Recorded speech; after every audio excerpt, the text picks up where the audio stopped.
wanna talk? So let's talk. Here. Talk. You wanna talk? You gotta talk, you need to talk. News talk. I talk, you talk to Solomon. I talk, you talk to Solomon. Yeah, let's talk to Solomon. Talk to Solomon. Good evening, and welcome. It's Talk to Solomon time. It's kind of a sad day in America. My name is Stan Solomon, my co-host. Chief Steve. And my other co-host. Are you there, Greg? Do we have Greg Howard? Hello, can you hear me? I can hear you now, Greg. Thank you for being with us. Good to be here. Our guest this half hour is our friend Larry Pratt, the Executive Director of Gun Owners of America. Lots of things to talk about. Larry, good evening. And good evening to you all. It is an important day, a sad day, a tragic day. We lost another one of our Border Patrol agents, and to add insult to injury, he was stationed at the newly named Brian Terry Station, which of course is located in the great state of Arizona, Mexico. Even though it's 8 miles inside of our border, it's an area where Americans don't go, only illegal Mexicans go. Am I close? The only exception of normal traffic there would be the smugglers of people and dope. So anyway, talk to us about what happened, please, Larry. Well, there was a firefight southeast of Tucson, as you say, just 8 miles north of our border, and in circumstances somewhat similar to what took the life of Border Patrolman Brian Terry. A Border Patrolman was shot and killed last night. His colleague was wounded, and this is the border that Janet Napolitano, the Secretary of Homeland Insecurity, has declared to be never as safe as it is now. Stan, I didn't realize it was a war zone before now. Well, it's never been as safe for Mexican illegals, smugglers, and the like. She didn't. No one asked her safe for whom. If there ever were a time in America for citizens to be able to exercise their right to keep and bear arms, it's the people that are, because of the property they own, which may be underwater, they can't. Who wants to buy a piece of property on the Arizona-Mexican border? So if you inherited a ranch, might be a beautiful piece of property, but you probably, if you have to live in that area, from what I've read, you don't even go to the bathroom without a gun. Let's get some comments. Greg? Well, as a matter of fact, it is not a safe area to be. Read recently about a rancher who caught some of these illegals, held them at gunpoint, and waited for the Border Patrol. Then all these illegals then started claiming that they were traumatized by the event, and a judge is now forcing him to pay out hundreds of thousands of dollars to these poor, maligned creatures. No, it is not safe on the border. It is one of the most dangerous places to be, and I have to tip my hat to Spanish station Univision for actually doing something and telling the story the American media will not. Yeah, we're going to get to that story of Fast and Furious, and not how it led to the killing of a border agent, Brian Terry, but led to the killing of 16 Mexican teenagers at a party that had absolutely nothing to do with this whole event. Chief? I want to give my regards to the families of these fallen heroes that we have on our border, and also remind everybody that the families of all the Border Patrol agents, every day when they go to work, their families are living in mortal fear that their loved ones won't come back that day. So this event, though, proves that our borders are not secure. The Obama administration is doing nothing to secure our borders. It's a war zone down there, and they don't care about the safety of American citizens. Let's see. In the debate, what is it, tomorrow night? Tomorrow night. Tomorrow night, Barack Obama could say, America should be glad I'm president because we're now having border agents killed. We're having ambassadors assassinated. We're having Americans being told don't travel, forget overseas, don't travel to a park. Don't travel within America.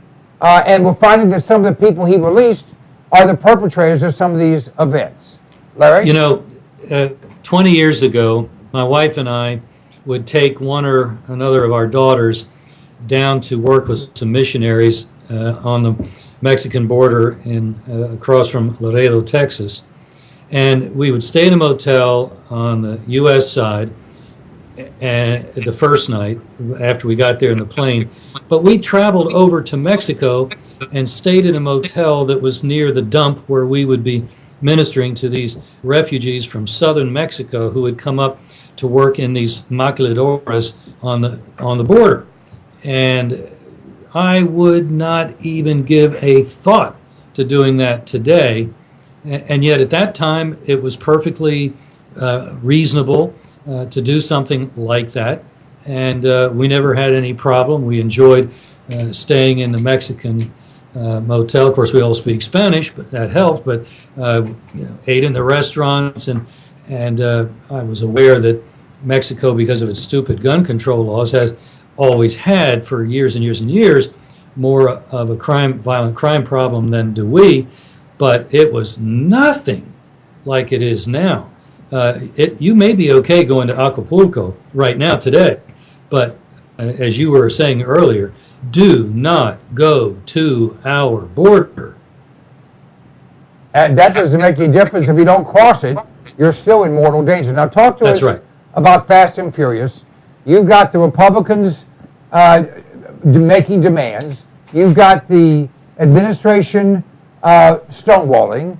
Now you have a Spanish station, as Greg just mentioned, Univision, or however you say that in Spanish. Univision. Univision, kicking Obama's booty and not saying, "Excuse me, sir." Your thoughts? Well, before this hour-long program that they had, which I saw the best 10 minutes of, somebody had excerpted it, and it was quite good.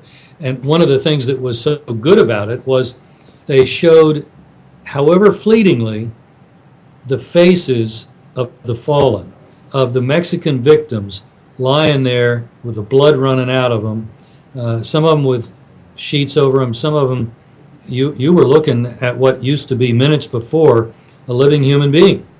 And instead of the number 400 or 500 fatalities from Fast and Furious, you got a glimpse of what it actually looked like in flesh and blood. And I thought that alone was a significant contribution that Univision made when they put that program together. It certainly has shamed our media. And the Univision is just as prone to suck up to the authorities as is our media. And the Mexican government has been somewhat quiet about what we've done to their population because they are so interested in all the millions of dollars we send down there, supposedly for doing good for the Mexican people, but actually for lining the pockets of the autocrats that rule the country. And so because it's money for them, they are directing a somewhat go-slow policy on the part of the Mexican government. Hey, guys, you don't want to cut off the pipeline, right? Greg? I think it's about time that someone started actually asking these hard questions in the media, and they did do a good job. I happen to understand Spanish quite well, so I did watch the show. And as Larry pointed out quite properly, they did show it rather graphically, and maybe sometimes that's what we need, is to be able to see this. But more importantly, this was shown to a Spanish-speaking audience, and I think it has hurt Obama with that particular demographic, because now the truth is being told in that segment of our population. The legal Spanish-speaking part of America has heard this and is now aware of the great evil that is taking place inside our White House, that will not acknowledge us, will not tell the truth, and people are dying because of this, which my opinion is this has been nothing more than to help the drug cartels and to create violence across our border and to create an untenable situation. All So right. we have got a serious problem in there going on the Mexican border. It is very dangerous, and this violence is spilling over. You cannot go to any of the parks along the border and consider yourself safe. There are some great lakes along the border with Mexico that you can't ride a jet ski on anymore if you want to come out alive. There are gangs that have taken over those lakes. All right. I'm not sure if that's coming across on the air. I'm hearing it. Okay, very good. Larry, let me ask you about what the Democrats are putting out, that Fast and Furious started under President Bush. Can you address that? That is true only if you believe in stretching the truth, which, of course, many of those Democrats do. There was a somewhat stupid program under Bush. It was called wide receiver, kind of analogous to the football, where you go over the line and you maybe even go over the closest receiver to somebody farther downfield. But the whole idea of wide receiver was that you always knew, or thought you were going to know, that was the big flaw, where the ball was, where the gun or the guns were. But in fact, what ended up happening, and why the Bush administration shut wide receiver down, once you lose the physical ability to grab the ball, to grab the guns right away, then you risk having the evidence get away from you altogether and get into the hands of the cartel. And this was even after the Bush administration would warn the Mexican officials, which Obama never did. The Mexicans were always kept in the dark about Fast and Furious. At least with wide receiver, they would call up the Mexicans and say, Jaime Gonzalez got away and we lost track of him approximately in this area. Keep an eye out because he's got a trunk load of AKs.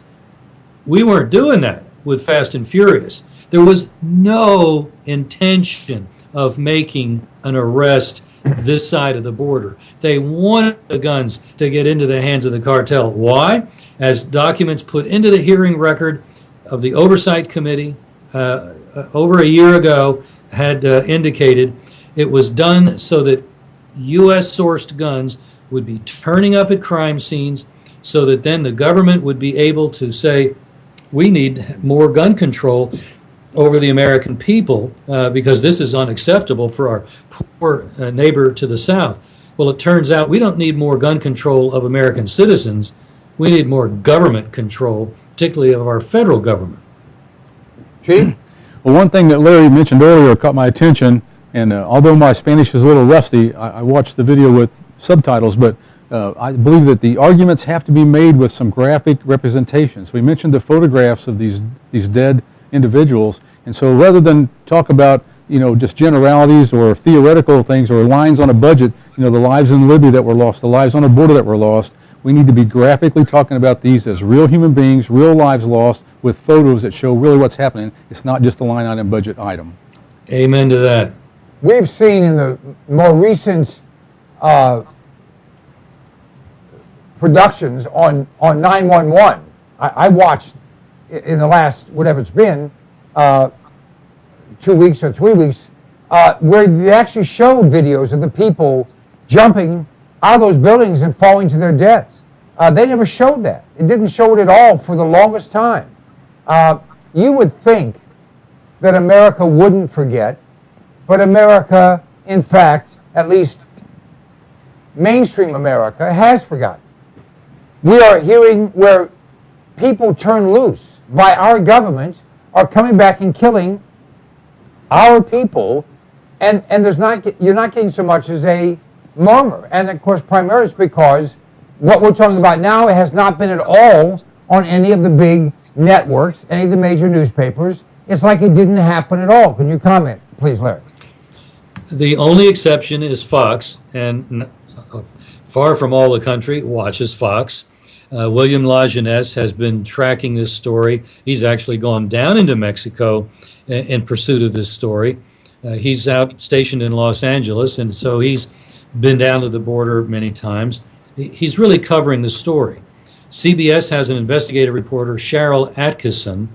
She, I think, would have covered this as much or more than William Lajeunesse, but she's told to go write up stories on watching the grass grow instead of pursuing Fast and Furious, because her bosses at CBS are in the tank for the president, and they're not about ready to have this very competent investigative reporter revealing more than she already has about what the government did to United States citizens, and in particular, a huge number of Mexicans. So if you don't happen to have come across those news sources or talk radio and the kind of talk show that we're doing right now, if you're not in the somewhat like 50% of the country that avails ourselves of alternative news sources, then you really don't have an idea. And if it seems to me that's why it would be critical for Mitt Romney, however gentlemanly he might wish to do it, he needs to inject in the debate.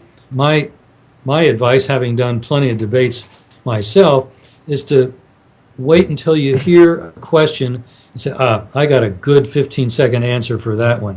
So give that good 15-second answer, and then instead of relinquishing time, say, and now what I want to do is to stress something that hasn't gotten the attention that it needs, something that is so horrendous, something that has now become evident that our government fomented the increase in violence in Mexico, actually gave rifles to the Sinaloa cartel so that they could do what the cartel does, and they did what they do. They killed hundreds of Mexicans and even a couple of our agents. And what I want to know, Mr. President, assuming it's Mitt Romney in debate with the president himself, when are you going to fire Eric Holder? Would be nice, but of course I know that Obama's practiced his answer, and they have liberal moderators who will, by inflection or by comment or by selective enforcement of the debate rules, try and help Barack Obama. I'm going to talk about the election later, but let's talk about El Diego, the head of the Juarez drug cartel, whose mission in life was to kill as many people as possible, primarily opposition members, but he wasn't real particular. He, right. You know, he did. If in doubt, he killed everybody. Collateral damage, that's all. And he was captured, literally captured, with Fast and Furious related weapons on his person. Has that been explained?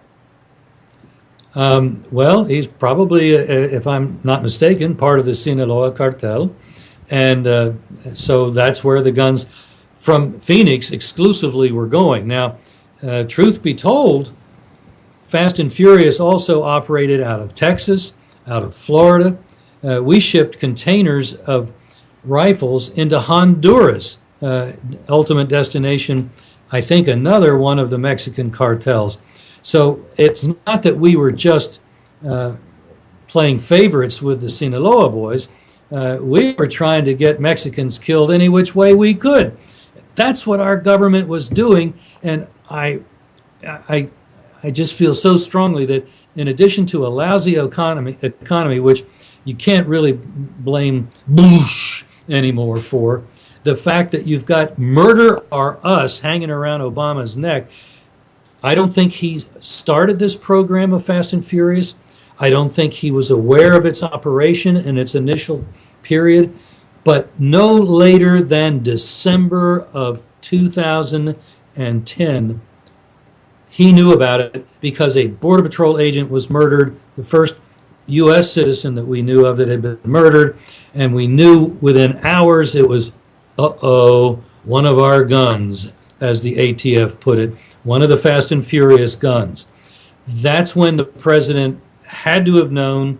This information would have gone to Kevin O'Reilly, who is one of his closest White House advisors, who is now, by the way, on the verge of being subpoenaed to testify. Obama would rather send O'Reilly to Iraq and advise him from Iraq than have him stay around town. Newsflash for the president, a subpoena can reach somebody even who's been assigned to Iraq. So have a nice flight, Mr. O'Reilly. Greg?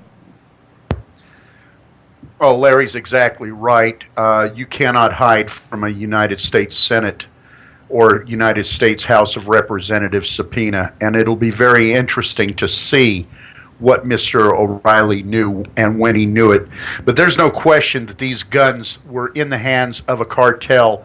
And the only question I have is, what was the motive behind this? Was it to get Mexicans killed? I really believe that, as Larry said, the idea was to get these guns to flow into the United States and to cause a good excuse for more gun control. They were hoping that these things would come pouring across the border and be involved in all kinds of violence on our side of the border, murders. Phoenix at one point during all of this was at one point the murder capital of the world, or the kidnap capital of the world. And so I really think that they really wanted this to come pouring into the United States, and for whatever reason, it did not work out as planned, but it sure worked out to get over 400 Mexicans killed, and very graphically so. And let me point out how dangerous it is in Mexico right now. A United States citizen coming to me for life insurance right now cannot buy life insurance if they state that they have any intention of going to Mexico within the next 2 years. I didn't know that, but I would agree with the insurance company. It certainly increases the risk. Stan, among the documents that were put in the record were documents that made it clear that this was never a law enforcement program. It was originated by bureaucrats in Washington, willingly cooperated in by the head of the Phoenix office, but he'd only had about a year of boots on the ground and had quickly gone into management. He was on the rise. He was going to be one of those, ultimately ending up in one of the cushy jobs in Washington. The guys who were cops, the whistleblowers ultimately, were the ones who warned, this is contrary to anything we've been taught in police academy. So anybody that tries to argue that this was a sting operation gone awry, which has been some of the headlines that have described Fast and Furious in the past, that's either a lie or written by somebody who really doesn't know what they're talking about. Fast and Furious all along was intended to get people killed so that U.S. citizens could be blamed for it, so there would be more gun control. And the audacity of this administration, without any legal authority, they have already slapped a requirement on gun stores selling rifles and any long gun in the 4 border states with Mexico, that if somebody buys 2 long guns within a 5-day or less period, a special report has to be filed with the ATF in Washington. That is illegal. They can't do that. They do not have the authority to do that. But as with welfare, as with amnesty, Obama clearly doesn't care what the law allows him to do. Obama, from his own words, won the election. Elections have consequences. I won. And so, as far as he's concerned, that makes him emperor. And if the Congress won't go along, as he warned on another occasion, well then, I'll just take care of things other ways. Other ways. Well, you know what? That Constitution thingy doesn't provide other ways. But for the president, that's hardly a speed bump, if I can coin a Libyan expression. There you go. Chief?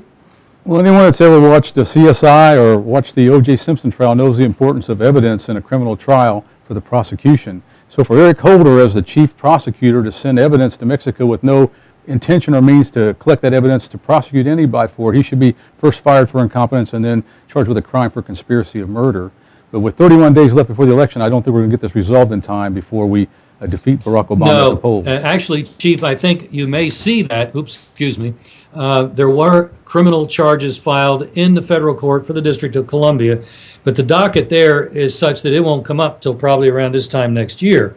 We do have hope, although it's fading with each day that goes by, that there will be a hearing on the civil charges demanding documents in that D.C. court here, the federal court for the District of Columbia. If there were to be that hearing, then that would be one more item that the mainstream Democrat media has to overlook. And at some point, more and more of us are finding out, because the story continues. It's been back in the news thanks to Univision. That thing has now given us a full week of run on Fast and Furious, at least on talk radio, talk shows such as this one, all over the internet, and on Fox. So if people avail themselves of any of those sources for their news, then they're going to realize that, the Mexicans really laid one on the Obama administration. Pictures of the victims of Fast and Furious, no less.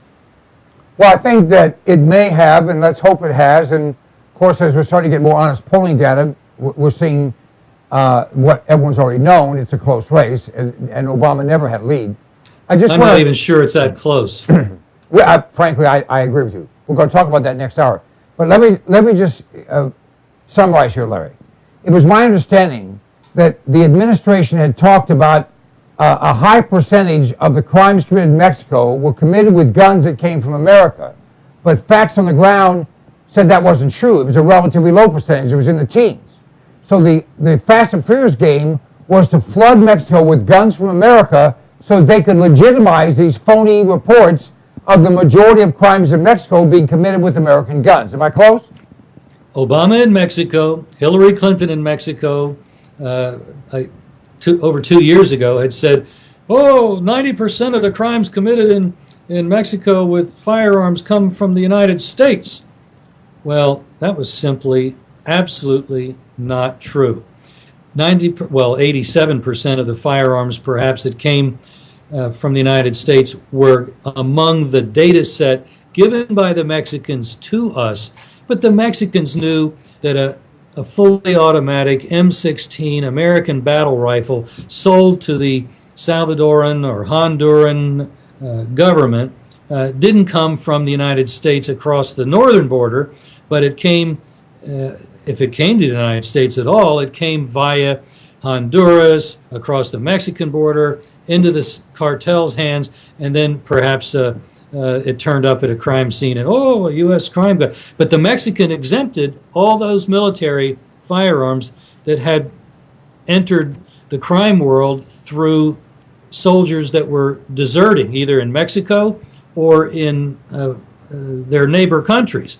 So it turns out that only 13% of the guns used in all Mexican crime that had been found at Mexican crime scenes came from north of the border.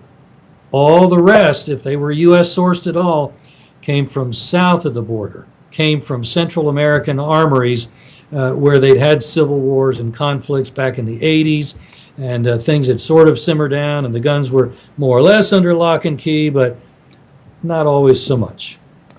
Larry, Pratt, the website for gun owners? Gunowners.org, and we'd love for folks to stop by and visit us at gunowners.org. Sign up for the alerts. That way, not only can you keep informed about what they're doing on Capitol Hill, but we'll make it easy. We'll embed an email that you can send off to your appropriate member of Congress to get a little action. Larry Pratt, thanks so much for being with us. Look forward to having you back in 2 weeks, and look forward to having you back Thank you, Stan. in 6 weeks so we can talk about the defeat of Barack Obama. Lord willing. There you go. We'll be right back, folks. This is Talk to Solomon.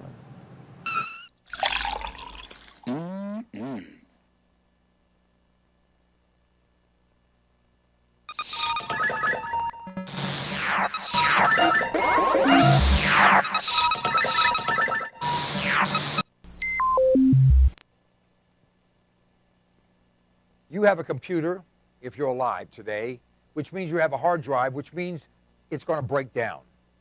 Mosey, the backup people, for thousands, for Stan, for thousands of people, for tens of thousands of people, is simply common sense.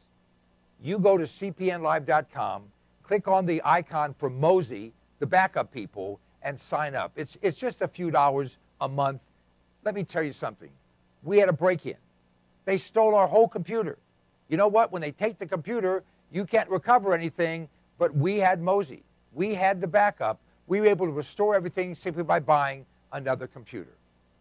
cpnlive.com, click on the icon for Mosey, the backup people, and give yourself common sense, peace of mind, great value, the best thing you've ever done. Sooner or later, it's going to be Mosey, the backup people.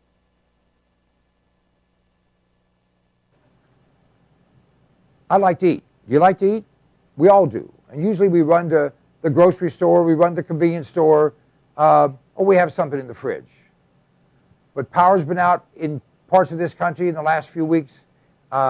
We don't know what's going to come down the pike economically. Smart people are putting in food. Alpine Air Gourmet Reserves is a line of foods that you can put away that will last for a very long time. You know, they say eat what you store and store what you eat. This is great tasting stuff, healthy for you, a full line. You go to our website, cpnlive.com, and click on the button for Alpine Air Gourmet Reserves and see all the different things we have. This is good tasting food. It's reasonably priced. It will last. And it's worth its weight in gold if a problem arises. I know you don't think there's going to be anything that goes wrong. Actually, you do. This is smart. This is smart insurance. This is smart preparation. This is smart thinking. You have kids, you have a spouse, you have parents, you have dependents, you have an appetite. All those things can be addressed by a frugal but smart investment in Alpine Air Gourmet Reserves. Try them out. You will be tickled to death with the taste of them. You know what? In many cases, people start to eat this and they think, heck, this tastes better and costs less than what you're going to the grocery store to buy. cpnlive.com, check it out. Hey, my name is Stan Solomon, and you know if I have something to say, I'll say it. And I'll only tell you the truth because I'm a Republican, not a Democrat. Democrats always lie. Republicans only lie half the time. I don't lie at all. This is the Fuel Mule. It's an extraordinary product that was developed by a friend of mine, an engineer, and it increases the fuel mileage on your vehicle. If you have a combustion engine, this will increase your mileage by 10 to 20%. It bolts around your fuel line. You can install it yourself or have your mechanic do it. It is an extraordinary item, and it flat works. I've been using it for more than 10 years. It's increased my mileage on every vehicle I put it on, and by the way, it will last forever. You can get rid of your vehicle, just take it off and put on the next one. Go to cpnlive.com. You'll have more information there. You can order it right there. We absolutely guarantee you'll be satisfied. The Fuel Mule. It's a way to kick down your cost of fuel and kick up your mileage. Don't you love the name? I thought of it. The Fuel Mule.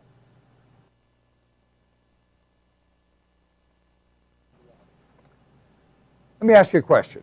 Do you like being sick? I have in my hand an incredible product. It's called TR10 Supercolloidal Silver. TR10 stands for a trace to the negative 10th power. The particles in this silver product are 6 to 8 angstroms, 6 to 8 10 billionths of a meter. Now listen to me. Silver has been the magic bullet for all of human existence.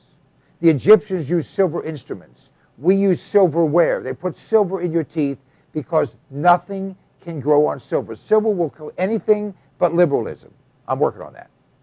This product, you go to cpnlive.com, buy 1 quart of this product. It will last you for a very long time. Anytime you feel like you've been exposed to something bad, take some of this product, spray it in your mouth, or take a little bit and gargle it, swallow it. It will kill any pathogen. The average antibiotic kills 10 to 20 different pathogens. This product will kill 700 plus. Do yourself a favor, do your family a favor, do your doctor a favor. He's tired of seeing you. Get Supercolloidal Silver. Go to cpnlive.com, order the product. It's $29.95 plus shipping. I think it's $39.95 delivered any place in America right to your door. It's worth 10 times that. Check it out. If you're not 100% happy, just return it and we'll give you your money back.